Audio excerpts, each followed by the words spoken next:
Nossa Larissa Rodrigues, em Brasília, está acompanhando os bastidores no Congresso sobre essa negociação da proposta de emenda à Constituição e vai explicar melhor para a gente. Lari, bem-vinda, boa noite. Como é que tem sido vista e discutida essa PEC por enquanto?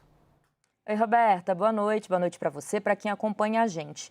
Pela manhã tivemos essa reunião e saíram os envolvidos afirmando que sim, que seria construída uma proposta de emenda à Constituição para poder então furar o que a gente chama de teto de gastos e liberar pelo menos que num primeiro momento não fosse preciso seguir essa regra para bancar em especial o Auxílio Brasil.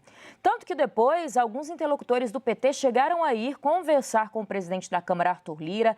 Me disseram que Lira recebeu muito bem esses interlocutores e disse que estava à disposição de colocar para rodar qualquer tipo de projeto que o novo e futuro presidente da República quisesse priorizar. Inclusive, estavam ali naquele primeiro momento discutindo se essa PEC, proposta de emenda à Constituição, começaria a tramitar pelo Senado ou se, para tentar agradar o Lira, começaria a tramitar pela Câmara dos Deputados. Mas, agora à tarde, a gente viu uma mudança nessa tentativa de ser uma PEC. Alguns parlamentares, incluindo nesse grupo o presidente do Senado, Rodrigo Pacheco, começaram a defender não ter uma necessidade de se aprovar uma PEC. Vou explicar por quê. Uma PEC, ela exige o que a gente chama de um quórum qualificado para sua aprovação. Precisa de que pelo menos 3/5 dos parlamentares, tanto do Senado quanto da Câmara, aprovem em 2 turnos, em 2 votações. Esses parlamentares com quem eu conversei afirmam que, primeiro, a gente está muito perto do fim do ano, que seria difícil tramitar todo esse processo da PEC no Congresso Nacional nas 2 casas e que depois a intenção do PT seria com essa PEC tirar do teto de gastos não só o Auxílio Brasil, que tem um conjunto ali, um consenso de que é preciso continuar bancando em R$ 600 o Auxílio Brasil ano que vem, mas colocar outras coisas que para esses parlamentares não é nesse primeiro momento tão importantes, como por exemplo o aumento real do salário mínimo. Agora então à tarde há um movimento de se afirmar que poderia via crédito extraordinário, se o TCU, o Tribunal de Contas da União, autorizar e der o ok, liberar pelo menos nos primeiros meses do ano que vem o pagamento desse auxílio em R$ 600. Aí, ano que vem, com o novo governo e novo Congresso, poderia se questionar e tentar aprovar essa PEC para tornar permanente.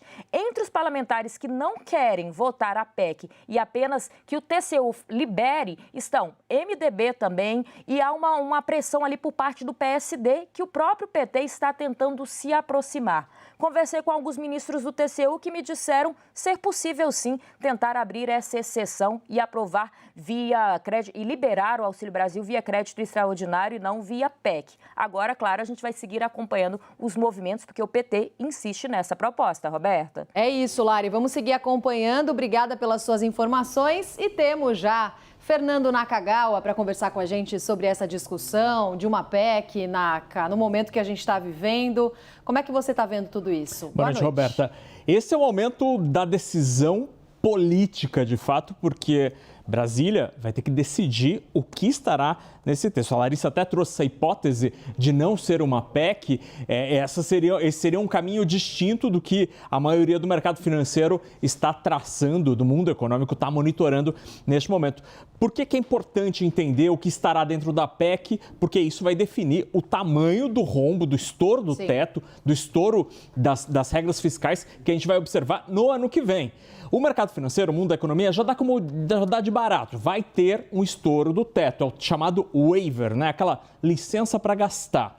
Agora, o problema é entender o que virá de contrapartida. Será que este governo vai conseguir passar alguma reforma? Será que a gente vai ter a discussão em paralelo, ao mesmo tempo, de um novo marco fiscal?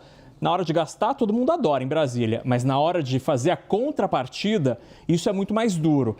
Temos que ver se Brasília vai conseguir ou não, de fato, oferecer uma contrapartida, Roberta. Tá certo, Naka. Vamos acompanhar. Obrigada pela sua participação até agora, mas você volta já para falar de outros assuntos também.